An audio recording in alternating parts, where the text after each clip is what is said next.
Hello and welcome to Legislative Report. I'm State Representative Gordon Denlinger of the 99th District in Lancaster County. One of the biggest and most important challenges facing the state legislature each year is the adoption of a budget. Governor Corbett has proposed a budget that holds the line on spending.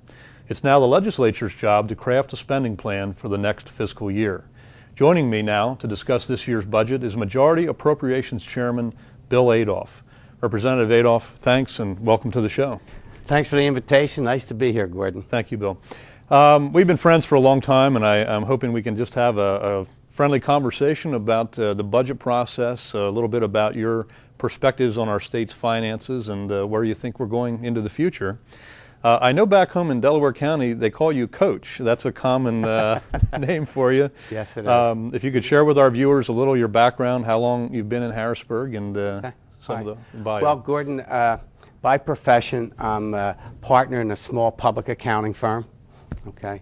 And, my partner runs the daily business, and I still prepare some individual tax returns on the weekends. You're being modest. Some. I know the number's in the hundreds, I think. It is a couple hundred tax returns, yes, yeah. But the folks that I've been doing for years, and, I kind of enjoy it. It's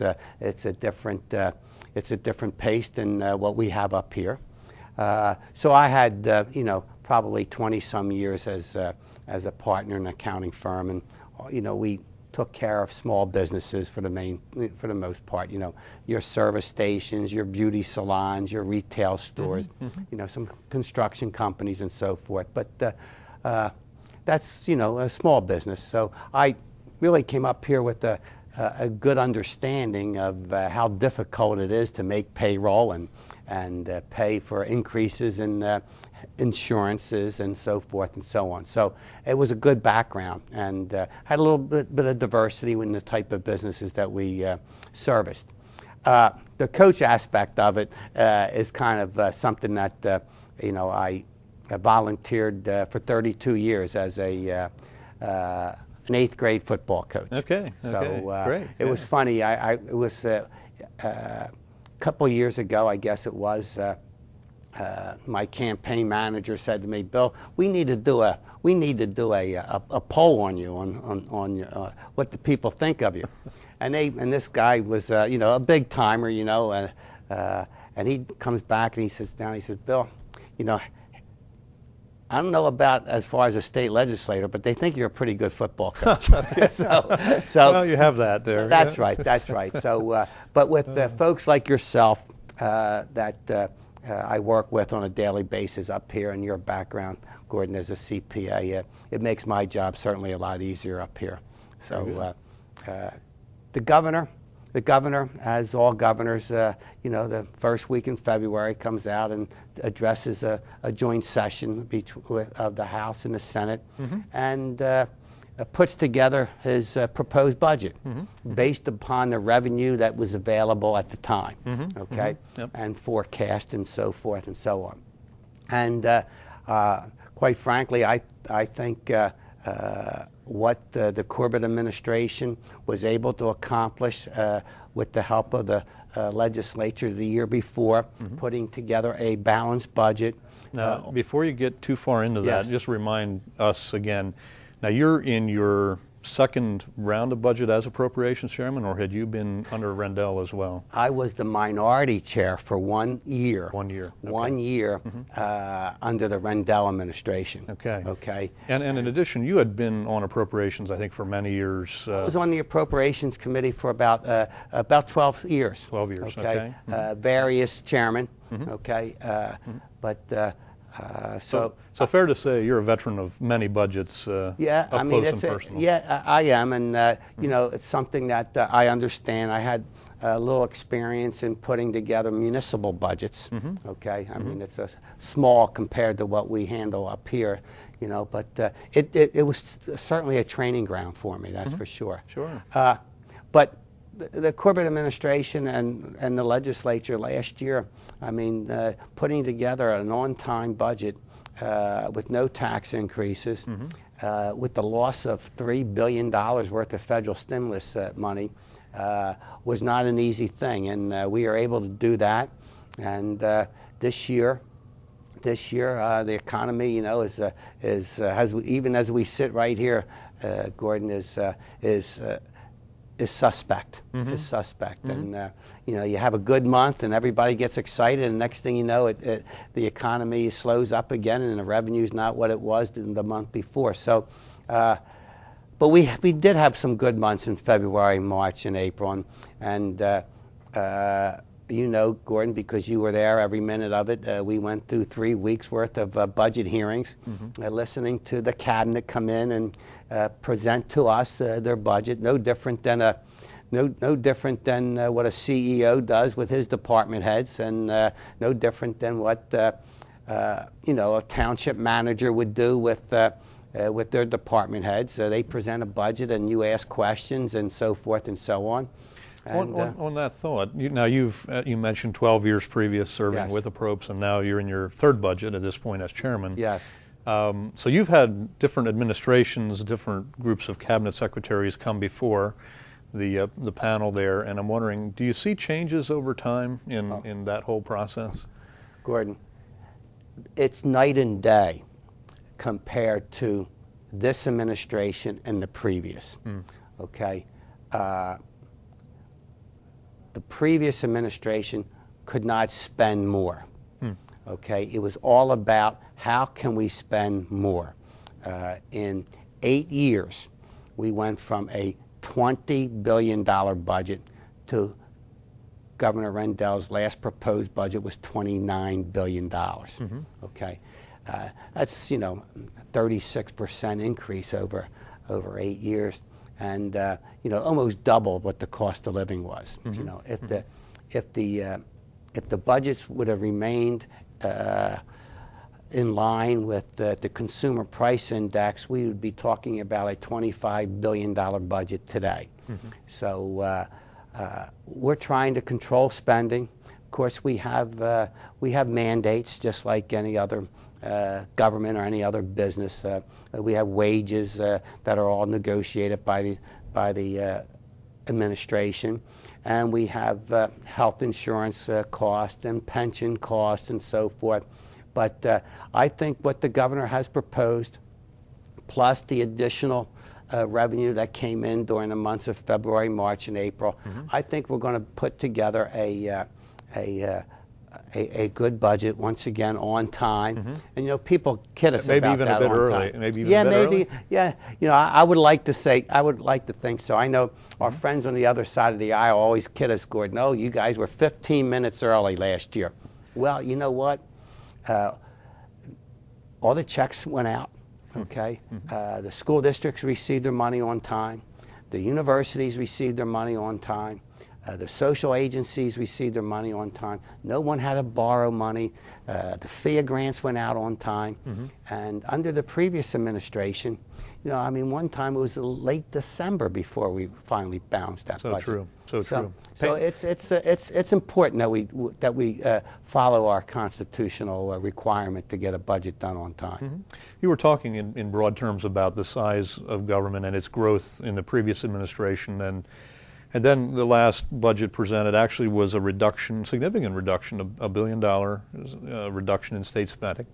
And then this year it seems like hold the line, I think, seems to be what folks are looking toward, not significant increases or decreases, but pretty much hold the line budget. Yeah, Gordon, I think, you know, generally speaking, I'd be very pleased if we can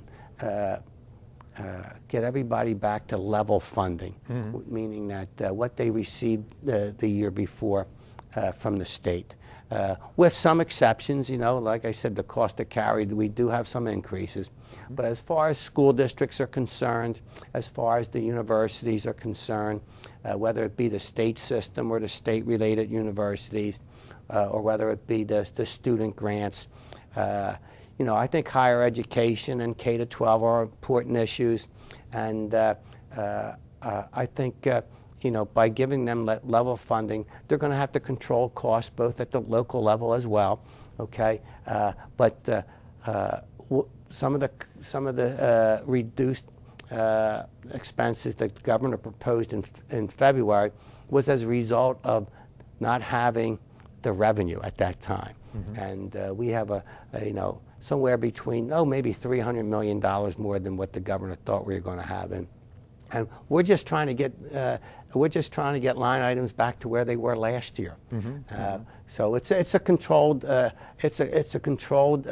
spending plan, and I don't think it's a time to increase taxes on people.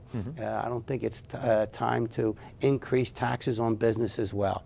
And matter of fact, I know, Gordon, you've been one of the big movers and shakers in trying to continue the phase out of that capital stock and franchise tax. As have you, yes. Yeah, absolutely. So it seems like, on a trajectory basis, then what you're looking at is hold the line on spending and let the economy grow around it, and this corrects itself over a period of time. Yeah, I think so. I don't want to criticize Washington, D.C., but to me, I don't know how you can run a government without a balanced budget.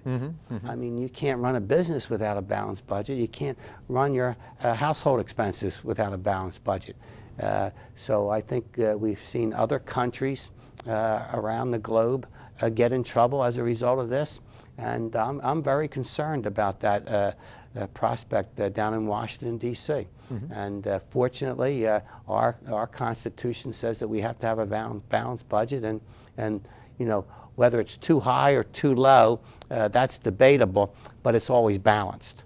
And thanks to the wisdom of folks who went before, we have the balanced budget amendment in our Constitution. Yes. That really helps us to hold the line. So we Yes. take our pain up front, if you will, but we don't accumulate that. It matters, and whether that's more than what some folks think it should be, or less than what some folks should be, that's debatable. But the one thing that we all agree on, it's got to be balanced. Right. Very good. Yeah. I'm wondering, now you again have some perspective of time.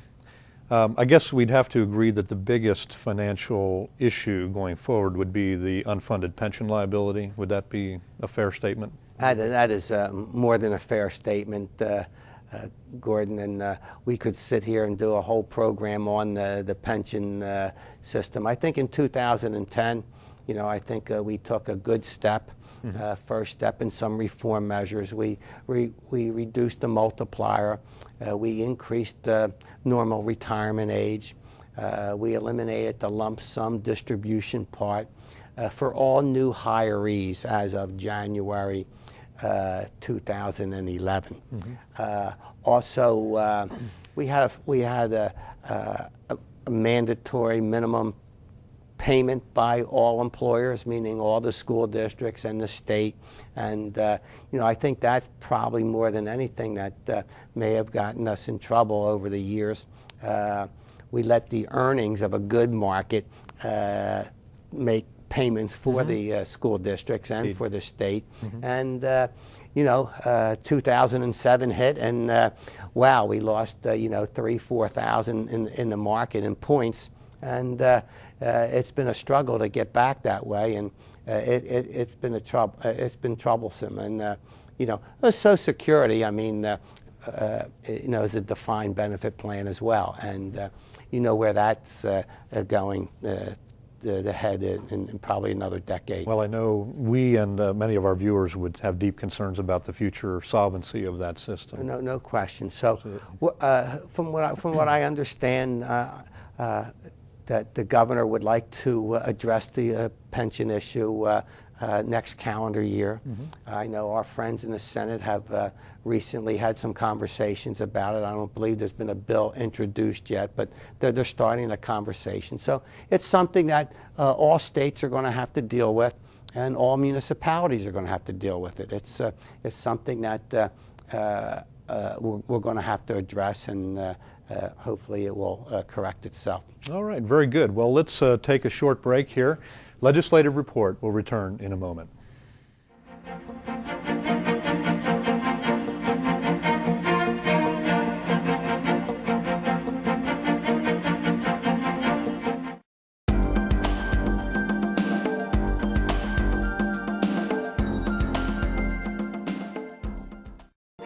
Did you know that the chamber of the Pennsylvania House of Representatives contains a painting depicting the 24 hours of the day? Located in the center of the ceiling, the mural titled The Hours was created by artist Edwin Austin Abbey. This wonderful masterpiece charts the setting of the sun, moon, and the many stars that grace the heavens. 24 maidens, who each represent an hour of the day, begin each day in light and gladness and ends in solemn drapery carried on still shoulders. Now you know. Did you know the Avenue of Flags presentation at Indiantown Gap National Cemetery has over 500 casket flags? Among the flags displayed are Commonwealth, territorial, and military flags. The flags are tied to 20-foot poles spaced 40 feet apart on both sides of the main drive of the cemetery. It takes about 2 hours to set up and take down all of the flags. Volunteers are encouraged to help with this task and must be at least 13 years of age. All of the flags are donated to the Avenue of Flags by families of the deceased. Now you know. Welcome back to the program. I'm State Representative Gordon Denlinger, and I'm pleased to have with me Representative Bill Adolph as my guest. He's chairman of the Appropriations Committee, and we're discussing the state's budget. Bill, again, welcome. Okay. In this second part of the program, I'd like to get into some of the more specific details of this year's state budget. First of all, let's talk sources, which would be the taxes that flow into the state, and then we'll get into the uses or the Sure. spending that goes on. I guess, what do we generally have, 5 or 6 major categories? Yeah. Actually, two major, in my opinion, makes up a little over 70% of the revenue, and that's the Pennsylvania personal income tax, 3.07 of wages or profits. It's it's pretty much of a flat tax. I mean, there's very little deductions on the PA 40, and then the next one is the Pennsylvania sales tax. Okay. 6% in most counties, and I know Philadelphia and Allegheny they add a little local flavor to it, but for the most part it's 6%, and then followed by corporate net income tax. So once you add the corporate net income tax, it pushes us over the 80%.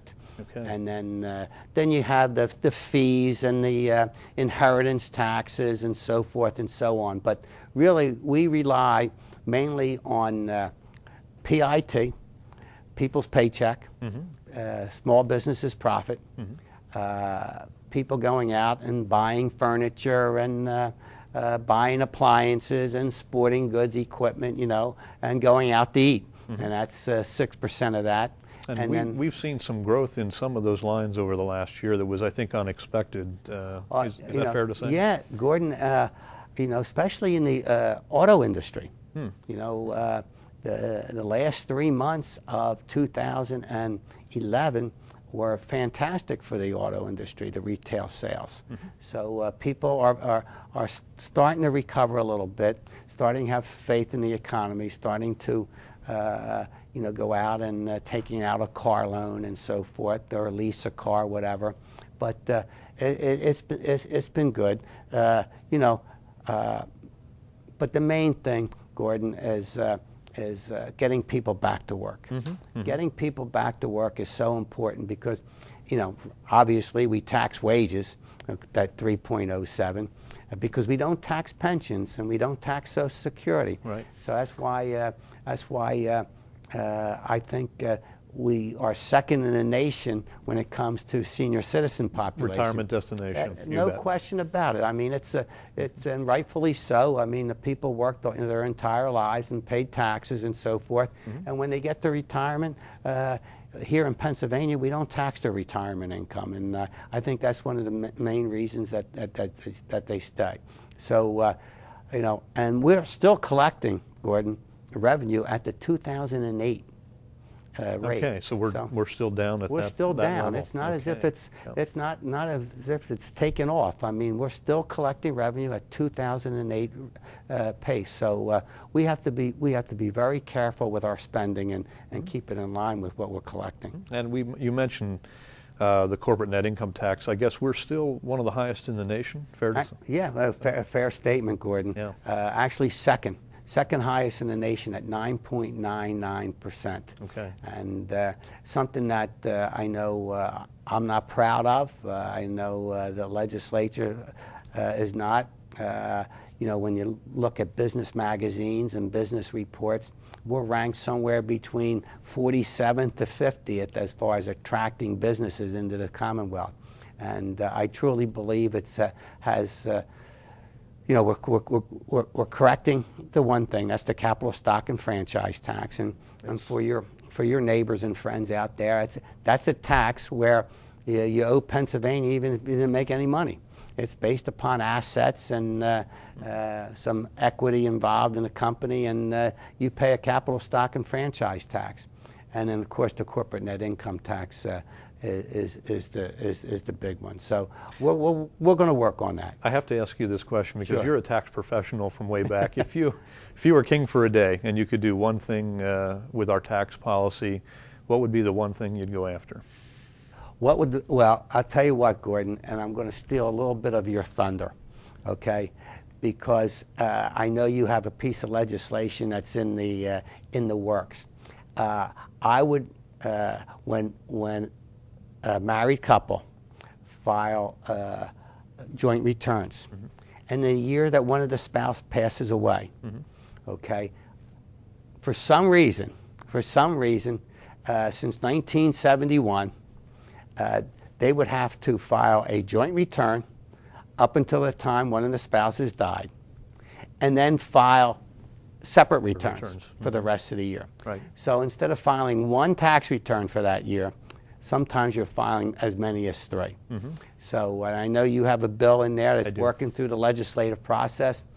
I agree with that 100%, and I think that would be an excellent change and really help the residents. Not only does it make sense, because the tax is the same, no matter how you look at it. It's just filing of 3 extra tax returns. Well, I appreciate that strong endorsement, Bill, and I'll take it. Thank you. Yes.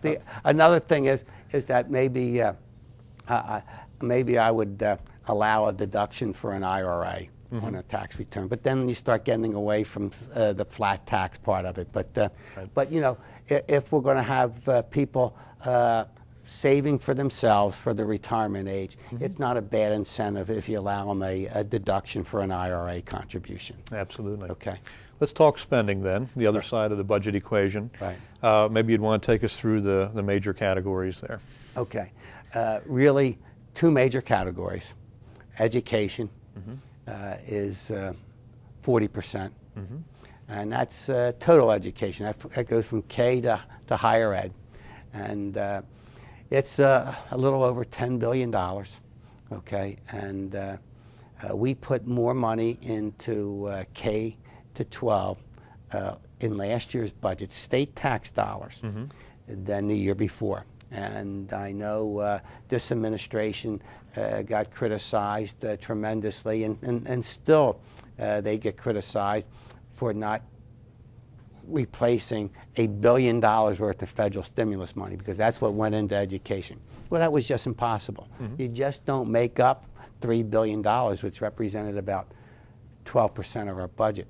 So, and then the other one is the Department of Welfare's budget, and another 40%. All right. So those 2 line items, make up 80%. Right. Now, the Department of Welfare, Gordon, is a big department, and we decreased that expenditure quite a bit last year, and I think we used common sense, and we also was backed by our Auditor General findings that there was fraud and waste and abuse in that system. And I think I think that they've done a good job over the last year in trying to slim that down and make sure that the people that need it the most, that truly need this, are the ones that receive it. And I think Pennsylvania residents can appreciate that, whether it's the mentally retarded, mentally disabled folks, the physically disabled folks. We understand that, and that's where the money should be. But when you have abuse and fraud out there, I just read in the Philadelphia Inquirer over the weekend that they found people drawing from our welfare system from all over the country. Is that right? Out of state? Yeah, out of state. Wow. Out of state. So it's still out there, but we're cracking down on it. Yeah. And I think you're going to see some good changes as a result of this budget as well, and make sure that it's there for those that need it. Okay, so education is number one, welfare and social service costs number two. Yep. Number three? Department of Corrections. Okay. And that's something that I guess we're not really bragging about, but I think like most states, probably about 15 years ago, it was popular to be tough on crime. And there's an awful lot of non-violent criminals. Quite frankly, unfortunately, in our society today, an awful lot of drug offenses. Right. Okay, and with that came mandatory minimums, and we had to construct new state prisons throughout the Commonwealth of Pennsylvania, and I think slowly but surely we're getting that under control. Okay, it wasn't too many years ago that we were actually shipping inmates out of state to Michigan and Virginia, I believe it was. Well, that's not necessary now. We have enough cells to handle our own prisoners, but it's very, very costly. We're down to our last couple minutes here, and I'm just wondering, at this point, now we're in negotiating phase at this point, optimistic for agreement between the governor and the House and Senate for timely completion? Yeah, absolutely, Gordon. I mean, there hasn't been a single budget that any legislator agreed with 100%, or any governor agreed 100%. But that's what negotiations is, a give and take situation. And if there's more good in the budget, you vote for it. You can always find a line item that you don't like and say, oh, I'm not going to vote for that because of that one particular line item. Well, I'm sure when you're in your own business, you don't always agree with your partners either, how they spent money, but you go along with it. Right. Okay, and we're going to get this done, and we're negotiating on a daily basis now with the administration, and I look to have a on-time, no tax increase budget done by June 30th. Excellent. There we go. Bill, I just want to thank you so much for joining me here today, and a personal word of appreciation for the steady hand of good leadership you provided to the Appropriations Committee. As you know, I've been on for some years, and it's been a marvelous experience, a learning experience, but you do a great job with the gavel and keeping our group in order and moving forward in a positive way. Thanks for the compliment, and thanks for your support. You bet. That's all the time we have for today's program. If you have comments or questions about these or any other legislative topic, my contact information will be on the screen in a moment. Thanks for watching, and join me again next time for Legislative Report.